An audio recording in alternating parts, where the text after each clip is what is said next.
নমস্কার। আজকে শুক্র গ্রহের ট্রানজিট নিয়ে আলোচনা করব।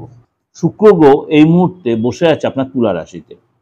এই শুক্র গ্রহ বৃশ্চিক রাশিতে প্রবেশ করবে 26শে নভেম্বর 2025 বুধবার 11:27 অর্থাৎ সকাল 11:27 বুধবার শুক্র গ্রহ 26শে নভেম্বর বৃশ্চিক রাশিতে প্রবেশ করবে।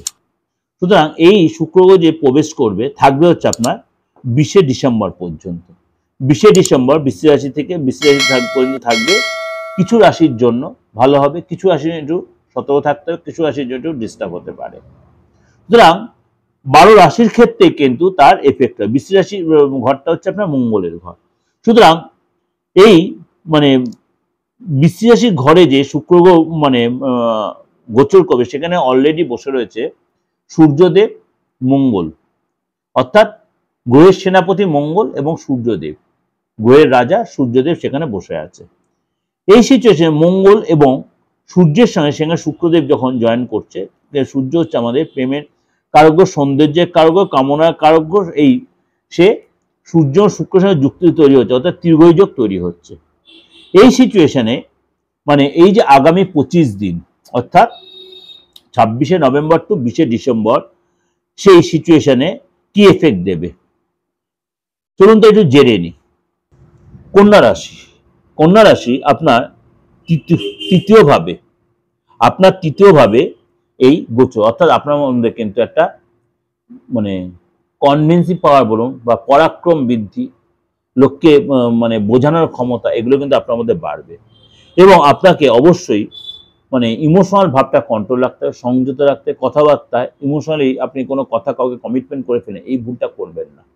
তৃতীয় ভাব আমাদের হচ্ছে পরাক্রমের ঘর, তৃতীয় ভাব হচ্ছে আমাদের যোগাযোগের ঘর, তৃতীয় ভাব থেকে আমাদের শত্রুর বিচার সবই হয়। একটা ভাবে বলেছি 144 কোশ্চেন এখান দিয়ে একটা যায়। সুতরাং আপনার শুক্রের ট্রানজিট যদি আপনার বাচ্চা শুক্রের সিচুয়েশন ভালো থাকে তাহলে কিন্তু এই ট্রানজিট আপনাকে যথেষ্ট লাভদায়ক হবে। এবং আপনি এই সময় দেখা গেল কথাবার্তার মধ্যে লোককে মন জয় করে নিতে পারবেন, লোকের কাছে প্রশংসিত হবেন। কোনো কাজ আপনি হয়তো দীর্ঘদিন ধরে আটকে ছিল, আপনার কথার দ্বারা আপনি সেই কাজ আপনি যুদ্ধ জয় করতে পারবেন। এই যে ভাই বোনের সাথে আপনার সম্পর্ক ভালো হবে, ছোটখাটো ট্রাভেল হবে, পার্টনারশিপ শুধু আপনি কোনো প্রেমের সময় দীর্ঘদিন যে এসব পার্টনার আপনাকে বিয়ের প্রস্তাব দিতে পারে বা তার বাড়ি থেকে কোনো যোগাযোগ আসতে পারে।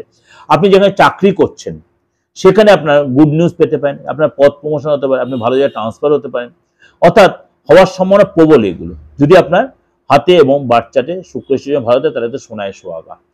থার্ড হাউসে শুক্রের এই ট্রানজিট আপনাকে কিন্তু কোনো অংশে কমবে, কিন্তু কিছু কিছু আপনার সতর্ক থাকতে হবে। মরিচিকার পিছনে দৌড়াবেন না, ভুল কারোর কথা ইনসিস্টের কথা ইনভেস্ট করবেন না, ভুল কারোর কথা ইনভেস্ট হতে কিন্তু অর্থটা বেরিয়ে যাবে। এগুলো কিন্তু হতে ইমোশনটা কন্ট্রোল লাগবে। ইমোশন ভাবটা কাউকে না শেয়ার করা ভালো, কাউকে দেখাবেন না, নিজের শক্ত ভাবটা দেখাবেন, ভিতরে যেটা আপনি ভাবছেন সেটা আপনি 5 বার ভেবে চিন্তে আপনি স্টেপ নেবেন। যদি আপনি শেয়ার বলুন, মার্কেটিং লাইনে এই ধরনের কোনো কাজে জড়িত আছেন সেখানে আপনি লাভ পাবেন, কিন্তু দেখে নেবেন যে আপনি হটকারীভাবে হট করে ইনভেস্ট করে কিন্তু অনেকটা টাকা বেরিয়ে যেতে পারে। এই স্টেপগুলো আপনাকে একটু দেখে মেনটেন করে চলতে হবে। ওভারঅল আপনাদের কাছে প্রেজেন্টেশনে দিলে অবশ্যই আপনাদের ভালো লাগবে। ভালো লাগলে অবশ্যই লাইক করবেন, অবশ্যই শেয়ার করবেন, যোগাযোগ করতে অবশ্যই বুকিং ফোন করে নেবেন। নমস্কার।